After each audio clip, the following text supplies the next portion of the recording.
What are the growth pillars, opportunities, and cultural elements that retain high-performing agents? How do successful agents structure their day and protect their personal time? Why do some agents say things like, "I will never leave this team," while others go solo after starting on a team? On these topics and more, our Summit Series continues with Tony Galarza of Wemert Group Realty, Bree Tucker of Pozek Group, and Matt Anderson and Nick Nelson, who started their real estate careers in the local EXP ecosystem with Renee Funk and Ben Laube. We're talking successful team agents and successful solo agents right now on Real Estate Team OS. No matter where your business is today or where you want to take it, you'll get there faster and more profitably with an operating system. Welcome to Team OS, your guide to starting, growing, and optimizing a real estate team. Here's your host, Ethan Butte. Thank you all so much for taking time to make this happen. I'm really excited to get into a wide variety of topics, but just for the context for folks watching and listening, I would love, and I guess we'll kind of go this way since I'm looking at you. Yeah. Give us a quick intro, who you are, nature of your business, and just for fun, maybe throw in something you make sure to always include in every buyer consult or listing presentation about yourself. Ooh, about myself. Okay, yeah, my name's Nick Nelson. I've been in the business for about 4 years now. Something that I always throw in. I usually like to tie in my previous career because some people find it interesting. I was a dancer at Beauty and the Beast at Hollywood Studios for 8 years of my life. That's awesome. And you have to include that. Yeah, you've got to include that. A little tap You say dance. Disney and they're like, wait, what? So, I was a twirling spoon for 8 years of my life prior to getting into real estate. So I usually include that, and that usually kind of helps, break the ice a little bit. Cool. Yeah. So my name is Matt Anderson with Matthew Anderson Properties. I always include that I grew up in New Jersey because some people are like, "Oh, you're very just abrupt and you just say what you want to say." And I'm like, that's me from being from New Jersey. I'm like, that's how it is. I don't have twirling spoon background, but yeah, that's what I always make sure I include. And I guess some people think I have an accent. So that's why I include that. I can hear it. Yeah. I can hear it. I don't, but yeah. A little bit. We never do. Yeah, right. Of course we don't. So I'm Tony Galarza with Wemert Group Realty. I've been practicing real estate for about 18 years now. I include a lot of stuff in my packages, but to be honest with you, what recently one of our teammates on our team came up with a grand idea was creating a resume for both buy side and list side. And that's something that has been almost a game changer, to be honest with you. But So it's like a traditional resume, but it's oriented toward, this is why I'm super well qualified to help you buy a home. And so it's even broken down into, and by the way, I use AI a lot for this, but it's even broken down into investor driven, buyer driven, seller driven, first time home buyer driven, a lot of that stuff. And myself and also my teammates on my team, we all have one created for ourselves. That's a good idea. That's a great idea. Yeah. Never leave home without it. That's good. I like that. My name is Bree Tucker. I've been in the business for 6 years, been a part of the Pozek group for 6 years as well. So really have grown my business with our team. I always include something similar, but I like the resume idea better. Always send a video that I've recorded about myself to buyer or seller before we meet, just so they can feel like they can get to know me a little bit better. And then it always comes up that I'm a mom of 3. So I love to share that with people. And it usually gives us something to connect about. Truly personal video or like a backgrounder it's video that you sit-down. record once and use? It's a sit-down interview with that I did with Ken. And so we're sharing more about our team, more about myself, and then hopefully that gives them something to resonate with. And then usually it comes up that we can talk about it and be like, oh yeah, UCF or Texas. I grew up in Texas. So they pull little things out of that. Yeah. Can I ask if you do a lot of video stuff like that, or driving in the car, taking a quick video? We do a lot of content-driven media, but also just quick media like that too. Yeah, and I love doing that. That's my favorite part. That's where I get my recording voice from. Yeah. Is that just regular leads too, or is that someone that you already have an established relationship with? It's going to be for everyone, but for someone that's just coming in that maybe we don't have a relationship with, try to build the rapport first on the first call or consult, and then send over the video so they can watch it at their leisure before we actually get to meet in person. Yeah, I love that. Yeah, it's super powerful. They feel like especially if you're going to their home and they don't know you. Yeah, a little bit. Or it's also especially functionally helpful when you're going to meet them out somewhere. Like we're going to meet at the local coffee shop or something. You're not like, I'm the blonde person with the black bag kind of near the it's like, oh, if you make this a habit, you're greeted in just a super Well, I'm sure it super happens to warm you guys, way. even with Instagram. They're like, oh, I already follow you. Yeah. I saw what you did yesterday. Yeah. You were out Yeah. grabbing a coffee at Foxtail. I was like, oh, yeah, Yeah. I was Yeah. there. Yeah, that was me. That was me. When do you feel like social really caught on in that way in particular? That people were greeting you in a way that was different because they see how you present yourself specifically, let's say on Instagram? Well, so I'm going to start because I'm not a big social guy, right? When in regards to social media, don't get me wrong, I'm on it, but a lot of the stuff that I'm on it, you have kids as well, I'm assuming, Yeah. are all my kids. I mean, it's literally all it is. But I'm also very rooted into where I live, so I'm in Oviedo. Okay. It's very rare I don't run into people that I already know. So that is kind of my social media to a point. I'm just always out and about, right? Yeah. So in the community. But the social media piece, I've always been fascinated by. I really have, like the videos and posting all that stuff, but never in that type of way. It's just never been my thing. Yeah, and I think it's different too, and correct me if you think differently, but especially being newer in the industry too, only 4 years, I feel like I didn't have as an established base where social media might not have been as prevalent, whereas you have 18 years of 18 years, experience. yeah. So even before social media might have taken off, that base was already kind of your referral group type of thing. But I grew my business when I relocated from Jersey off of leads. So it was literally all internet generated. So I had no choice but to get my face out there, because who wants another realtor calling them asking if they want to sell or buy? Like, how do you diversify yourself? Yep. So I think that was like a necessity. Yeah, I feel like social media has been very big for me. A lot of my business is fear, but like I always tell this story because I think it's a fascinating story. I ended up getting connected to a seller, and we sold their house. They ended up buying, and then I sold that property as well. It was like a 3 deal The trifecta. over the course of a few years. But I remembered before closing, there was this like woman that was with the sellers, and she was like, "Oh, this is our realtor, Nick." She goes, "Oh, I know you." And I was like, "Oh, how do you know me?" She goes, "I saw your Ashton Woods reel on Instagram." And that's how I started following you. And I referred you to the sellers because they're my friends. So like, I literally just hashtagged Ashton Woods, and she had been looking at Ashton Woods homes, found my reel by searching a hashtag. Yeah. And that hashtag ended up closing multiple deals. Yeah. It's just like, it's wild. So I feel like Ken is massive on the He's social a whole media. nother level. Yeah. Whole nother He's level. on, like, y'all are on a whole nother playing He's on field. a whole other level. Yeah. Yeah, not y'all. He. But yeah, I feel like social media has been a big part of my career as well. That's a cool story. That's a lot of what we do as a team. It's funny because whenever I actually met my team leader, my partner Ken, he just had the idea to start doing YouTube. He's like, I've got this idea. I think it's going to work. I don't really know, but it's going to work. And I was like, yeah, okay. I trust you. Let's do it. Let's do it. So I was one of the very first people to join the team. So it was me, Ken, and a gentleman named Gio. So the 3 of us, and we were working in this little like back room closet office. He makes a video about Topgolf and one about like a walkthrough in Golden Oak. And the first lead comes in that year. And so for the first 2 years, it was very new. I wasn't doing a lot of social media because we were working inbound referrals, sphere stuff, things like that. But I'd say about 4 years ago is when we really said, okay, we're going to transition from being a real estate company to a media company that sells real estate. And it was my responsibility to start showing up as a strategic partner that did content. Yeah. And so now that's really my presence online as well, is trying to deliver that through video and make connections that way. And it's been a really powerful tool for us. What does a good day or a good week look like? Like, what are you doing? What's going on? Like, when is it a good day or a good week? Like, what's happening? How do you structure that? This week's been crazy for me. I mean, this is probably a good example of a good week, just a busy week, right? Right now, I'm like super listing heavy. And so yesterday I had photography and videography at a listing, and then I went straight to a staging at a listing I'm getting photographed tomorrow.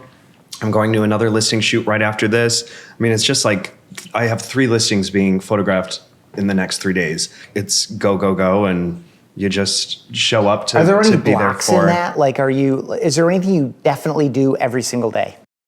Or like, I do this every single Wednesday. No. Time blocking is something that like I have attempted to do, and it has not worked. You know what's so funny is I can't comprehend people like you. Like, I'm like, if I'm not, like, if I, not in a negative way, I almost envy you to a point, like how you just kind of freely go and do that. Like, to me, if I'm not structured, I'm not doing anything. Right. Like, So what is your structure for a day or a week? I mean, to be honest, I'm very consistent, right? So I'm an early riser. So I'm up every morning by 4:30, 5 o'clock. I'm in the office by 6, and I'm doing all that stuff that I need to get done from the day prior, checking my emails, setting myself up for the day and making sure that my team is, because I also run a team within within our brokerage at Wemert Group. So knowing what's going on with my agents, with my assistant, where everything is at. That's like my quiet time before, everything blows up. Because 9 o'clock, I mean, everybody wants you, right? Yeah. So it's just how it goes. So between that time, it's really just focusing on what I need to make sure I'm structured for that day, what's I missed from the day before. And then as soon as 9 o'clock hits, it's really on the phone a lot, right? So I really try to leave my afternoon open for, I'm a traditional KW guy from back in the day, right? So it was, you do your 9 to 11, lead generation, all that stuff. So 11 and on is usually my time for appointments, photography and such. But I'm also leveraged, right? So I also do have people that do on photography appointments or, things like that and buyer's agents. But with that being said, if my calendar is literally my best friend. If I don't live with my calendar and use it every single day. Color code on it all. Yeah, absolutely. Yeah. Now, you asked weekly as well. So, just in general, yeah. So I'm very data-driven type of guy. I like to be educated. So every Tuesdays and Thursdays, I'm looking at Monday morning quarterback reports. I'm digging into, certain communities and things like that. So really knowing what the market's doing. So time-blocked market research. Absolutely. Inmin, all that good stuff, So I'm really involved in that. But yeah, and I do something kind of similar just because, again, doing so much internet leads and everything to start. So even to this day, like, I'll typically either shift, it's either the gym or my follow-up is first because I run everything through FUB. It'll be like 7 to 9 is gym or 7 to 9 is follow-up. And then 9 to 11 is going to be, follow-up or gym. So that's like consistent 6 days a week. I love the idea of having set time blocking for just data research too, because I kind of just do that when I could fit it in. But that's something that like weekly I try to do all the time. But I also think defining a good week is having a little bit of balance, because my first 2 years in real estate, there was no balance, none. Like 10 o'clock at night, I could be with like Nick and a couple other agents we're friends with, and I'll be like, sorry, leads coming in, gotta go. And now now that I'm transitioning more to referrals, it's having that balance of, okay, this is me time now. I don't need to answer the 8:30 phone call last night or things like that. So I think being busy is great to define a good week, but also balance at the same time to have that kind of stability. So it's funny. Sorry, I don't interrupt, but it's just absorbing. So going back to KW days, Gary Keller, you say obviously if you remove it, you got to replace it, right? That was a big thing in my life. He also said there's no such thing as balance. It's counterbalance. It's making sure if you're going one way, you got to counter right back, right? Yeah. So I've kind of lived on that mantra, but. If you ask one of my partners in my office, Joe, he'll tell you can't reach Tony between 4 and 7 o'clock every day. It's very tough. And luckily, again, I'm leveraged, so somebody will be there to answer the phone so that service doesn't drop. However, that is my time for my children. That's my time for my wife. That's my time for my sanity. Yeah. And I've learned that about 6-7 years ago when I was like, what am I doing? We're making great money. We're doing all these great things. We're obviously growing a great business.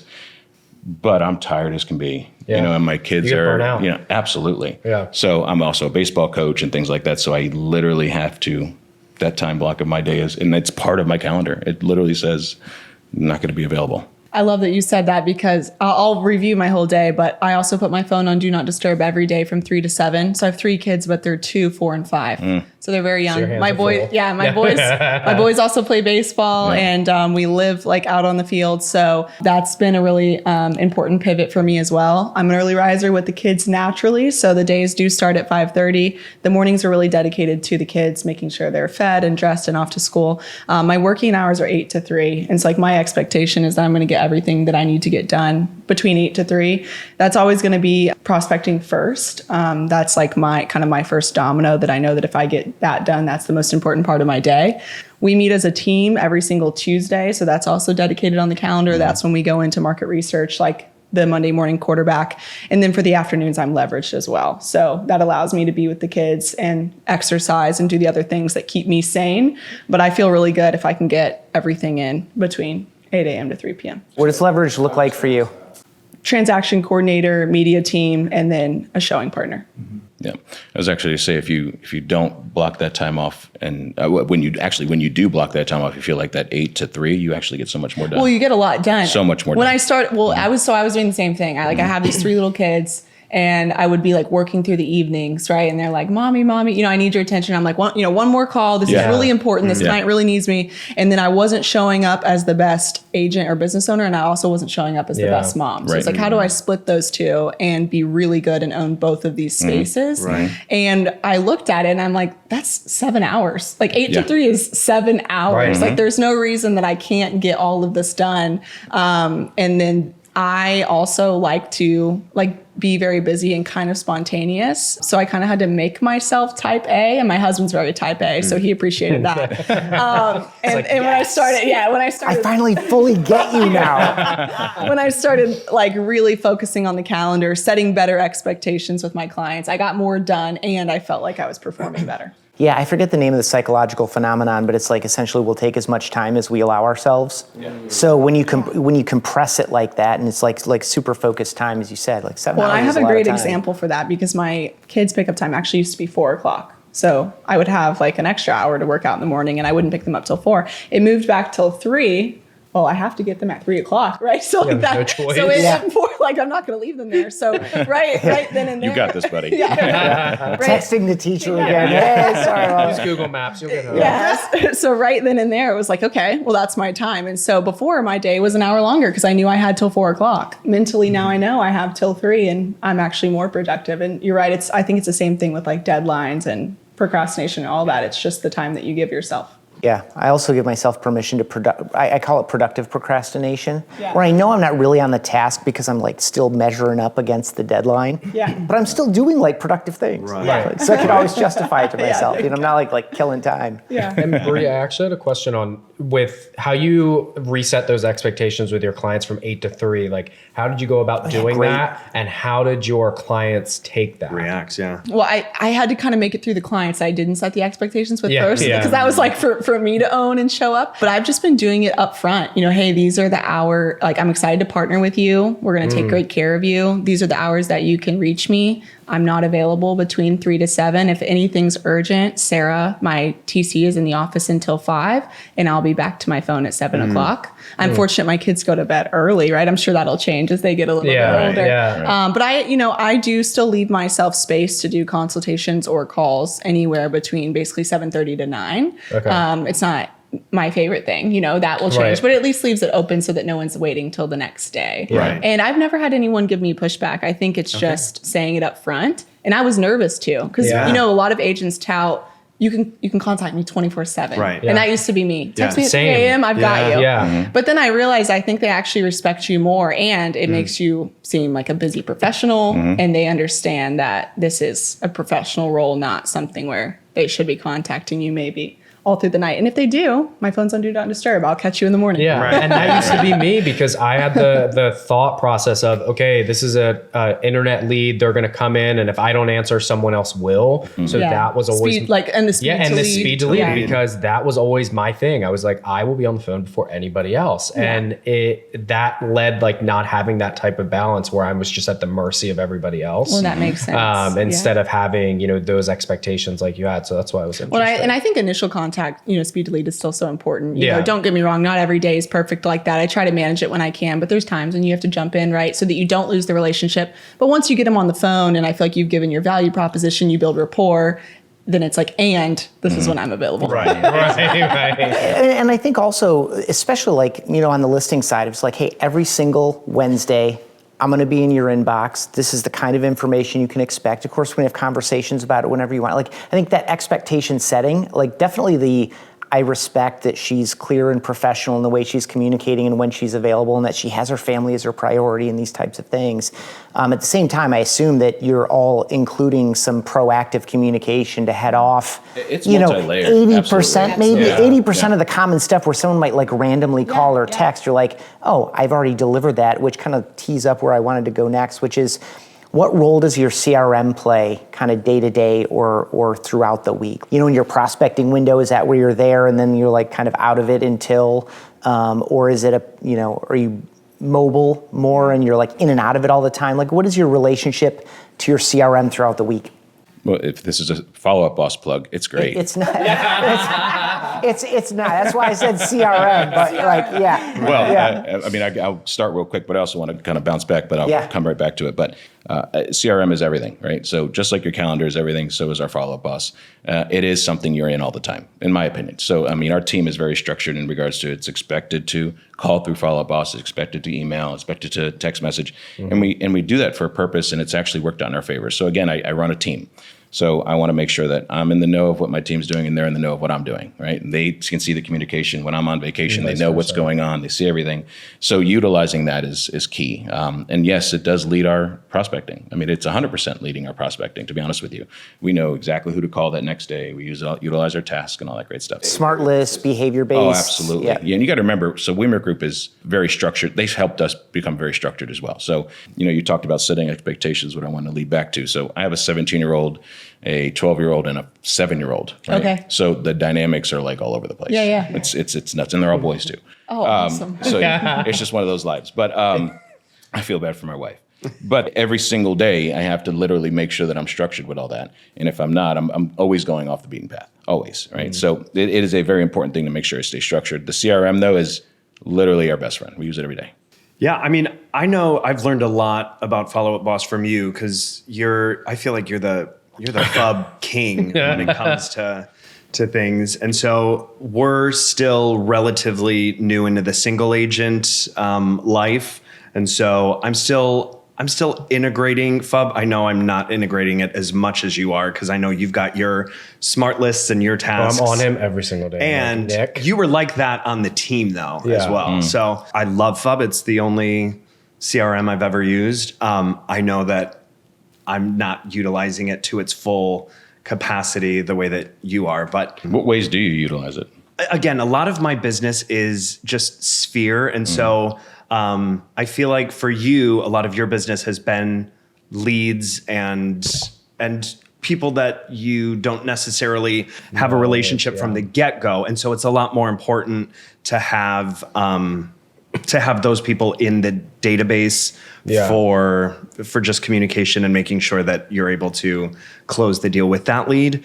A lot of my business has just been, I mean, these people are in my regular cell phone. It's so funny. I actually think it's more important for your sphere and for your people like that to use in a CRM than honestly. I mean, so we have, birthdays, anniversaries, home anniversaries, literally being your, to-do list and know, I got to send that out. I got to do that. I mean, you put everything in there, even the dog's, birthday or whatever. Right. We put it all. Well, because there's a point at which there's a 0% chance you could even remember that stuff or have it on recall. Hands down. And number one, one of the most recent updates. So now the tasks show up in my calendar, and that is that's been the best thing. And they were like, I forget. So one of my mentees was like, "Why are you excited over this?" I said, "Because it is life changing. Because I used to have to put it as appointments, and it wasn't a real appointment." But for me, I think the most important thing with FUB is not only how user friendly it is, but also the plugins that we can use. So I leverage different companies as well. Texting Betty is my best friend. No, not sponsored, but it's my best friend with FUB because that in coordination with my action plans and also like you mentioned anniversaries and all those things, I've been starting to be able to convert leads because just for my personal business, what I see is that phone calls are still important, 1000%. But what I'm noticing is when you ask the right questions and you pose the right questions via text and you don't sound like a used car salesman, no offense, that you're going to get those responses you need. So I've been getting more conversions just from putting my text messages and typing them out and putting them into play versus having to make that call in the first 30 seconds. Yeah. So being able to go and just plug that into FUB and have everything just play out, even with warm and my watch list, people that are saying, okay, check back in with me in March, et cetera, I can have my action plan go off. They get an automated text from Texting Betty that talks about that prior conversation. So it's not just hey, are you ready to sell or buy now? It's hey, I know we talked about, Jeremy a couple weeks ago, how did he finish out the basketball season, et cetera. And by the way, this. So we're establishing a little bit more of a connection. And that's been huge. Cool. Love that. Quick plug, by the way. I can't believe this turned into such a product segment. That sincerely was not my goal. But if you're not using if you're not using the FUB number, Like that's powering so much of the AI going forward as it records the calls and pulls out tasks and summarizes all that for you. So I don't think you all use FUB, do you? We don't use, no, It's okay. I've never even problem. seen follow-up boss, but it sounds great. So back to the original question. Yeah.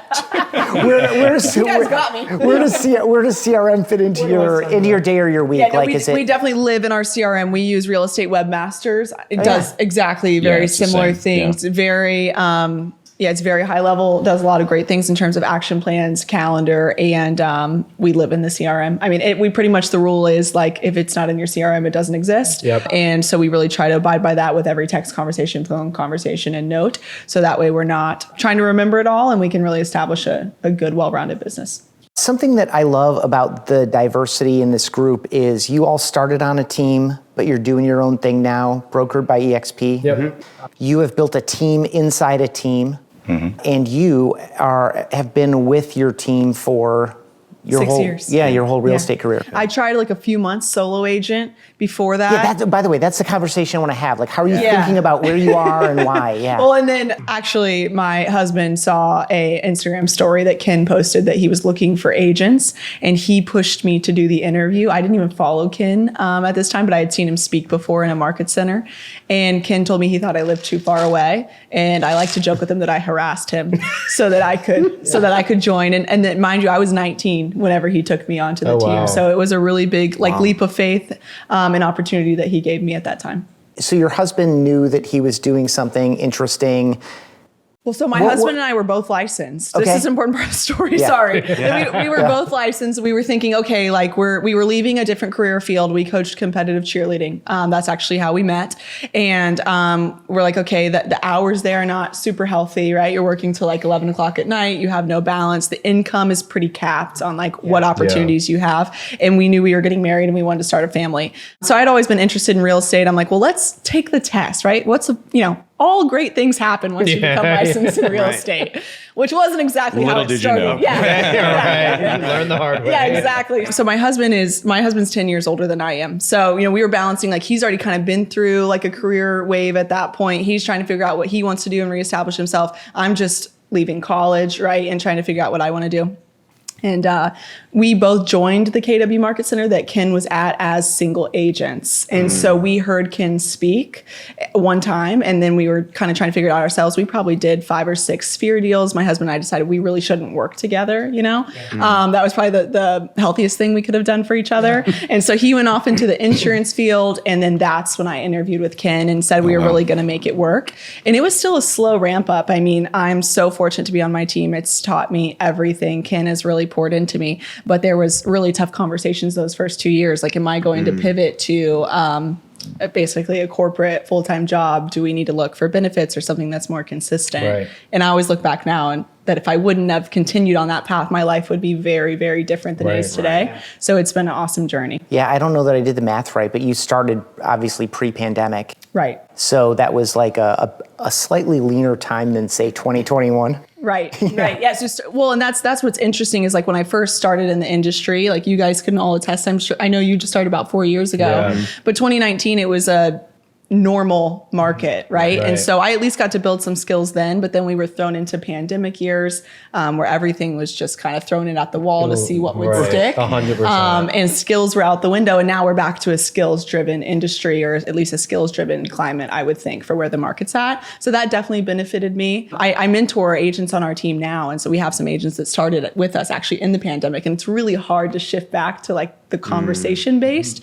So even though we're very media-driven now, when I started, it was cold calling and door knocking and open houses, like the old school KW stuff where we really built the foundation. So. Yeah, and you're at home. Like this works for you. You have the opportunity to mentor other folks. So you've got the system behind you. Yeah, This no, I is mean, like I'm still very much, Oh, I see what you're saying. Yeah, very much out in the field, but I'm at home with the Pozek group, and I will be here till I die. Absolutely. Yeah. Okay. Cool. How about you, Tony? I mean, I don't know how many iterations of solo agent or another team or brokerage, or if you went straight into Wemert from the same Keller Williams office when they were there. Like, give that arc a little bit, and when did you decide to start a team inside the team, and how did that go within Wemert? Like, how many teams are inside Wemert? I asked you like 4 questions in one. There's a lot to unpack Cover that. Yes, How did you join the team? When did starting a team go? Was that something you all figured out together, or was that something that was kind of established and ready to be done inside Wemert? So my story is kind of fun. So it's a little similar to yours. I was in a different industry. I was actually in the restaurant industry as a manager for a Chili's years and years ago. My wife was doing leasing in an apartment complex, and one day she goes to my brother-in-law's house because he wants to sell it, and he's interviewing Jennifer Wemert. And I'm in the kitchen. I was cooking something, and while they're doing the interview, and she fell in love with Jenny. And so she got her license, and she was all excited, joined Jenny's team. She was agent number 2 with Jenny. Oh, wow. Yeah. And then I would say about 3 months later, Jenny decides she wants to hire somebody on her team, and my wife says, "You got to interview my husband." And Jenny's like, And she didn't know me at the time, things like that, right? So long story short, I also didn't want to do it. I was very happy where I was at, but I said, you know what? Let me give it a shot. And I literally met Jenny. We actually met at an IKEA because she was at a meeting. And it was a lot of fun to sit there and eat Swedish meatballs and then be interviewed by Jenny Wemert. And we hit it off. It was like, okay, you know what? I'm going to jump out of this stable, consistent job that I felt very comfortable in and jumped into the industry. So I worked for Jenny, and I've been in real estate with Jenny my entire life. So I was agent 3. Shortly after, probably about a year or 2 after I joined Jenny, my wife and I, again, we're in the industry, and it actually worked out pretty well. I won't lie, she's still doing it. We started our own little pod within, but ran very parallel with Jenny. Now, Jenny blew up. I mean, obviously, Jenny became, a monster, but we ran very parallel. And then just one day we were out having a drink and decided we need to put the band back together. So we did. And so now, remember, we started back 06, right? 07, 06, something around that time frame where the market was okay. It's actually pretty decent. And then it just took a dive. Right. Yeah. All right. So talking about being in the industry when you're like, is this really a thing? Is this really a career? Like, is this something I can really do? But it really built that foundation of why I do real estate the way I do it today, right? So you were saying that, we're getting, we went from a normal market to like a crazy market to now more of you really got to work really hard on this. Well, that's even coming, in my opinion, to be even harder. To be harder. Yeah. So you really need to be grassroots, foundation built type of real estate. But so ever since 2016, we joined the band back together, and we just kind of kept on growing it the way it is. So. And how big is your team now?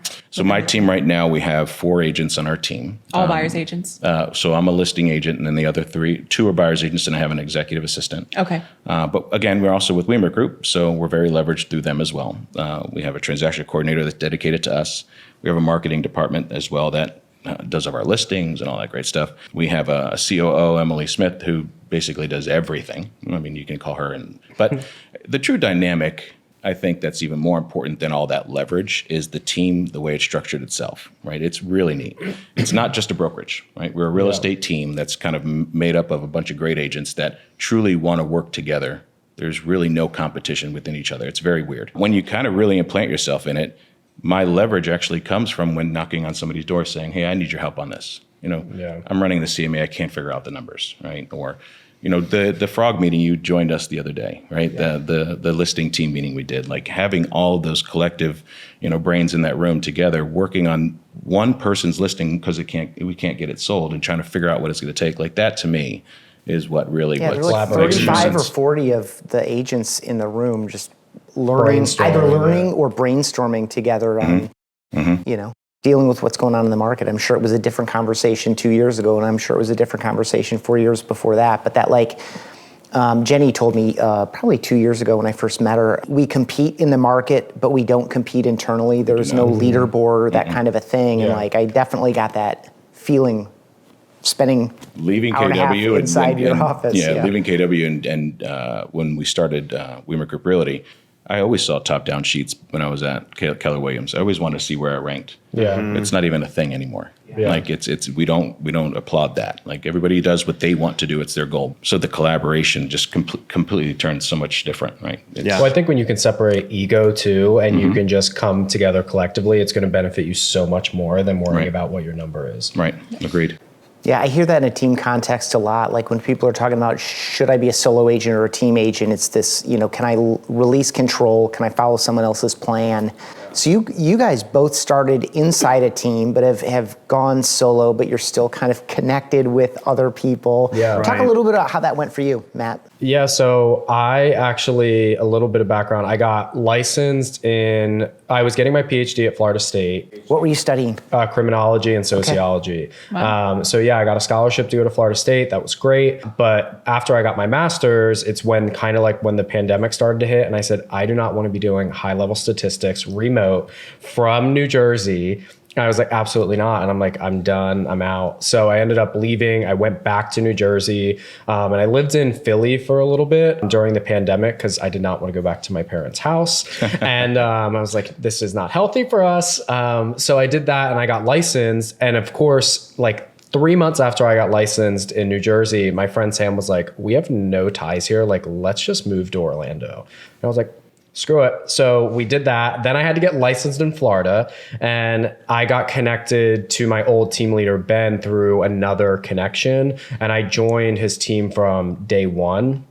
And 100%, like, I wouldn't be able to have the ties that I have now or the base that I have now without the base of my team. I think that was extremely helpful for me. But for me, like after a year and a half, almost 2 years, I think, of being on the team, I felt like I needed to kind of branch out and do my own thing. But for me, it's all about being a resource. Like, I think the most common thing that I hear all the time is with new agents, especially, is they're like, oh, I didn't expect to make this little on my first deal or my second deal or my third deal. And I'm like, number one, sit down. And I'm like, you would not have, and you wouldn't even have this deal or know what to do if people weren't answering your calls and all those things. So that is null and void to me. And probably if someone hadn't generated that opportunity for you. Correct. And it's like, who's answering? Because for me, like, it wasn't as much my team leader, but it was the resources that he had for me, where I had two people, Kelly Blackwell and Lee Davis. They were answering my calls at 10 o'clock at night. I don't know why they were. They shouldn't have, but they were answering those calls for me. And that's what got me through like my first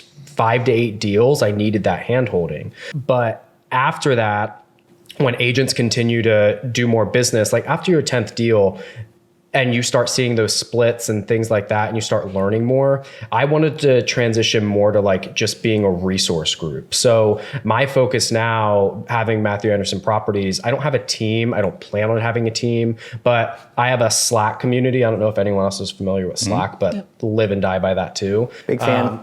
So I have a resource community that is basically just anyone, even if you're on a team, but anyone who's even an independent agent, you can come onto the Slack community and it's like, okay, you need lender options. These are available for you. You need, potentially Ylopo or other plugins or Follow Up Boss. You can add that in as you want. And these are the costs associated, but it's basically the ability to have that collaboration without having to be on a team and have those splits. That was kind of a pain point for a lot of agents, because that's what I missed with my team. Like with my team, it was nice to have those huddles and those sessions to be able to collaborate. So being able to kind of recreate that in a solo agent setting was something that was super valuable. How about you? Like, how did you think about solo versus team? What role did the team play in getting you going? And how do you think about that for yourself? Yeah, I mean, the team was like integral when I started because, when you first get into real estate, you have no idea what you're doing. And so to have a team leader, like you said, holding your hand through the first few transactions to like learn the ropes, I feel like I got so much value out of it, especially in the beginning. And then again, I feel like because a lot of my business is Sphere, I felt like I was bringing the business to the team. And so I was just looking at certain things and I was like, I'm not sure I'm seeing the value in what the team was providing. And so I decided that I felt like it was the right time to branch off and go as a single agent.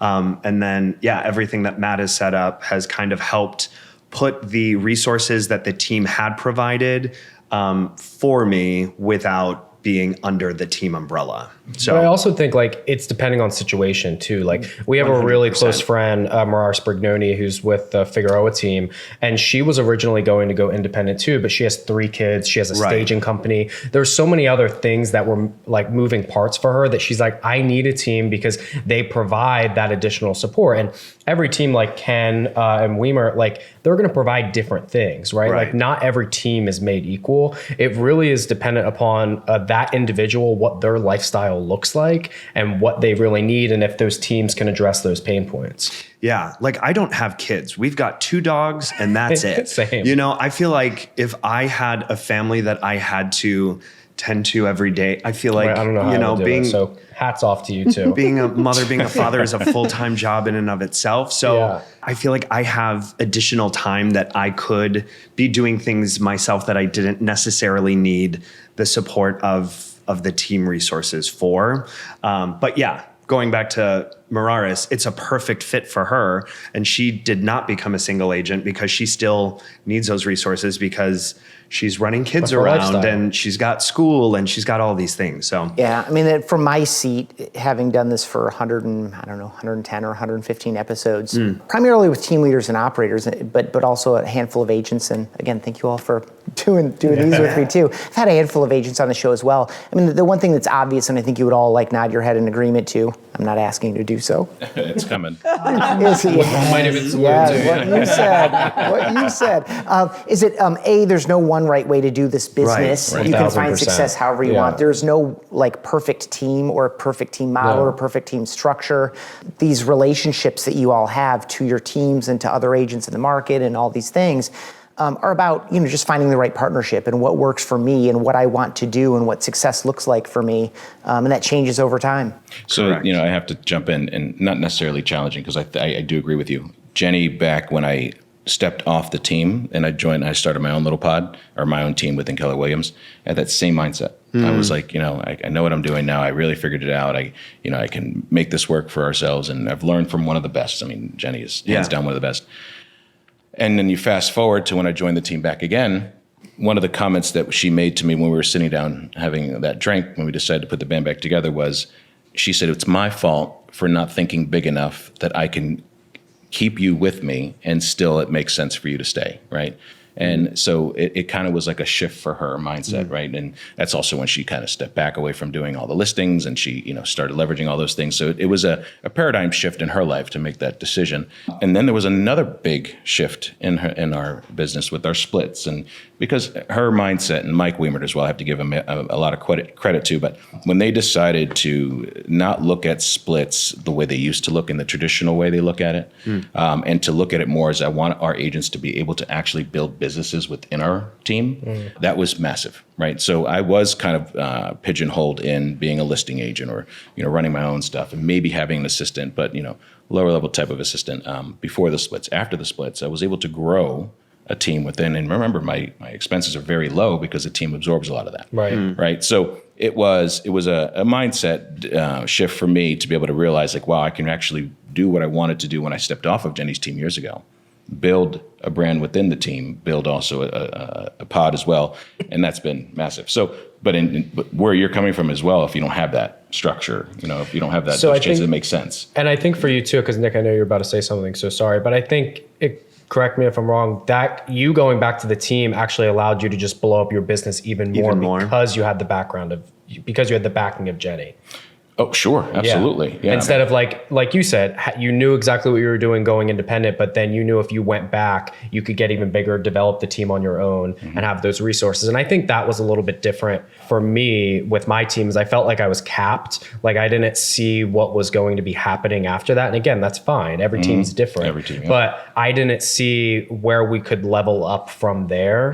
And because of that, that's why I made that choice. Whereas you guys probably have a different perspective because your teams might be, operating at a higher level. I think my biggest perspective shift when I went back to Jenny was, oh my God, I'm spending so much money. Right. I'm nonstop. Yeah. I'm nonstop trying to do the same thing. I'm also a big believer that what you're doing right now is a very profitable position. And then what Jenny has built and Ken has built over the years is a very, good position to be in. The middle section, right? That's that smaller team Yeah. out there trying to do it on their own, with trying to compete with these big brokerages to try to even outspend, which you can't. You can't. I mean, No. these big teams have nudged other, people out. So that middle pocket is very, very, very tough. And that's what I was running with. The most common term for that, obviously, is the messy middle, but Jenny calls it the black hole, which I think is like, I like that language. Yeah, it's super interesting. I'll just share. So I did an 8-episode series going inside the Lawton team, like a 200 agent, 24 staff, 5 office operation in Phoenix, where I talked with a bunch of different team members. And one of the themes that emerged in talking with multiple people in multiple seats there is that they had developed essentially 4 levels, like they call them level 1, 2, 3, 4. And as you move through the levels, which is production based, it unlocks different types of leads. You get access to more luxury leads, or you get access to more listing leads. And the splits kind of slide as you go. And you remind me a little bit of Tiffany Gobster on his team, first agent on the team. She said, "I will literally never leave George," which I might be paraphrasing and giving you that quote with Ken. And she has, like you, built a team inside the team. And so it's like, to get to, not everyone aspires to build a team that large necessarily. Right. By the way, Whistle Realty Group in San Diego does the same thing. They call it bronze, silver, gold, platinum. But the whole idea is, how do we, through cultural and financial, not incentives, but alignment, can find ways to continue learning and growing together as business partners. And some organizations are designed that way and others aren't. But I think, for anyone watching and listening, if you want to truly grow and scale a team, those two are not the same thing, it requires finding ways to keep different people engaged no matter what they want to do, if they feel like they are at home. I am culturally aligned, and we can find financial ways to continue growing our business together, to the spirit of your question to Tony. So there's no question in that, but does that trigger anything for anyone? We have growth pillars on our team as well. So, and I hear both. Oh, cool. Growth what pillars. You're saying. Describe briefly. Yeah. So there's different opportunities to, Ken has been so pivotal in laying groundwork for us. We have a blue sky meeting every year where we see where the growth is going and what opportunities are going to be next. And it's not just for him, it's for the whole team. And Ken made the decision to pull out of production as well, so that he could focus more on growing the team. And that's been such an incredible opportunity for all of us. So like an example is that when you come on the team as an agent partner, you can work both buyers and sellers, but there is an opportunity to become a listing agent partner where you're specifically getting listing leads. And of course, there's a big opportunity for business that way. We have an opportunity for leadership. So a pod leader, I'm a pod leader as well. So you mentor agents on the team, you're partnering with them on deals. So there's an income opportunity there. We have other opportunities when you hit a certain level of production, you can go a team within a team. Myself and one other agent are kind of testing the new groundwork for that now. You also get ISA leverage to follow up with your past clients. So there's a lot of new things your way we've into brought. ISA leverage. Correct. Okay. Yeah. So there's a lot that we've brought to the table with pillars to show our agents, like, hey, if this is your goal and you're happy doing what you're doing, that's amazing. And if you want more, we have more for you. The other one would be media partnerships. So we have our company, the Orlando Real. If you want to go in on content and you want to go out and do food reviews or go to the parks for free and do all that stuff, like that's an opportunity. You just have to earn it. And so it's gotten a lot of our people excited to work even harder and be more incentivized, along with the other value that we're getting from our transaction coordinators, our ISA team, and our media department. And so Ken has really showed us on a small scale, like if someone were to recreate this is how much it would cost, not even including the time. And it's almost impossible to offer that anywhere else. Yeah. I just think culture is the biggest thing. Well, that's what we hire too. Yeah. Irrespective of production, it's because a lot of the people that I mentor are people that came from the service industry, because literally moving down here, it was doing nothing but calls and follow up through FUB from 8 to 3, and then 3:30 I was in my little Universal uniform walking to IOA, sweating my butt off, and then serving all night. And it was long freaking hours. But people that come from like the service industry background, especially restaurants, I jive with so well. And being able to mentor them and already have that, common sense of culture makes everything else so much easier, because those hard conversations that you need to have become that much easier. Yeah. And the expectation's kind of already there. So, and just seeing how both of you guys love your, teams, brokerages, etc., that just shows that the culture is one of probably the most important things. It literally is our mantra. That's the number one. Yeah. So we go by this thing called Ubuntu. It's a mantra. It's I am because we are. Right. Yeah. And we put it on our shirts. We put it on our stuff. It's on our walls. Like it's in my office. And it's true. Yeah. Like it's actually funny. I've heard multiple times people interviewing for our team and to join the brokerage. And it was we think you're great. We think you're awesome. However, this is very important to us. So it may not work. And I mean, and that's a big, bold statement to make, to have to really own that culture is going to be the biggest thing, not just production. Yeah. Right. Well, and I know other agents on the Pozek group, and they've said the same thing. They're like, we will be with him till the day we die. Yeah. Like they just, and it was right as I was transitioning into single agent. Mm-hmm. So we had a really long conversation about that because, I just feel like I admire what Ken's built because. Well, especially to keep agents like you for that long. Well, Right. It's been really telling. cool because, what Ken has built, everyone that has joined that is a culture fit stays. Yeah. Like that's what we've seen. It's been and a it very, self-selects at some level. it does. It self-selects at some level, and it's like everyone is really bought in. And we had a lot of hard, long conversations in the beginning. It's like, okay, we don't want to be turn and burn style. Like, how do we bring people in? This is when I was emerging into a leadership role, and we're really trying to grow. And Gio does a lot of that now. When we came back to, if we just keep hiring to culture, these people are never going to want to leave. And so, culture is a big thing, and it is hard. Sometimes you have these amazing agents, but if they're not the right fit culture-wise, like that's really what we try to protect. And I think that's why people love it.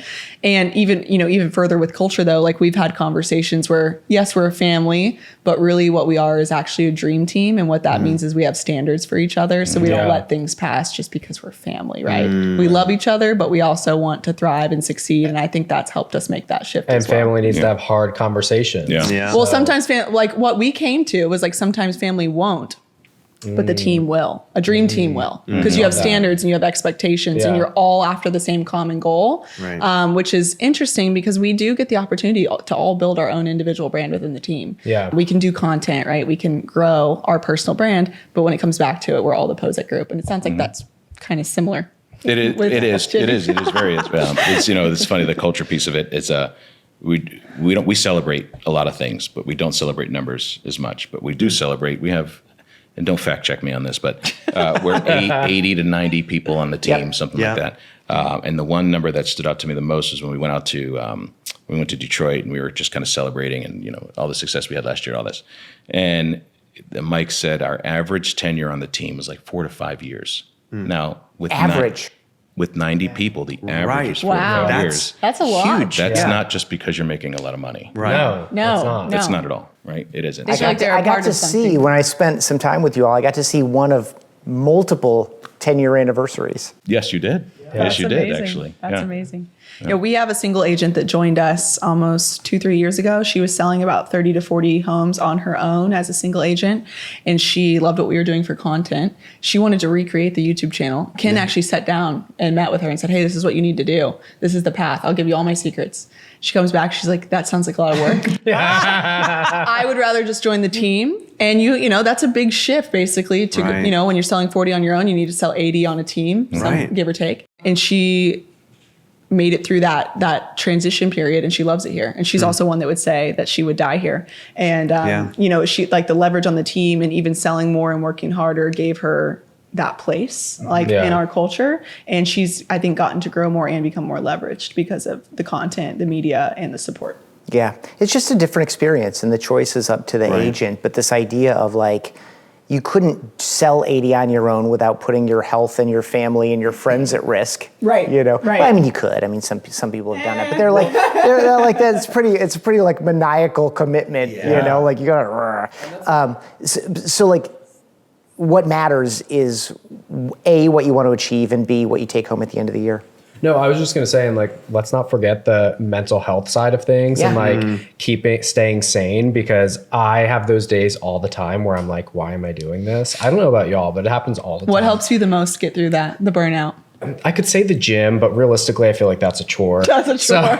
So let's not act like it's not. I have other chores that are equally cumbersome. Right. I would just say reminding myself, having my dogs is great, but even just sitting outside in my backyard, I'm reminding myself how far I've come so quickly. And, my house I wouldn't have if it wasn't for real estate. And even like Nick and some other agents that I'm close with that I kind of came up with on the team, they kind of reset me in a sense of being like, can you calm the F down? Like, you're fine. You're doing great. Yeah. So it's having, people that I can turn to and stuff, I think is huge. But yeah, for people that will say that they have no like mental health, I hate to say it like mental health, but have no like ups and downs when it comes to that, they're lying, because I just don't believe it. Yeah, there has to be like, it doesn't have to be as often as me, but it has to happen at least once. Like this one, it happens at least once a month. So I'm like, I know that it's other people too. Absolutely. Yeah.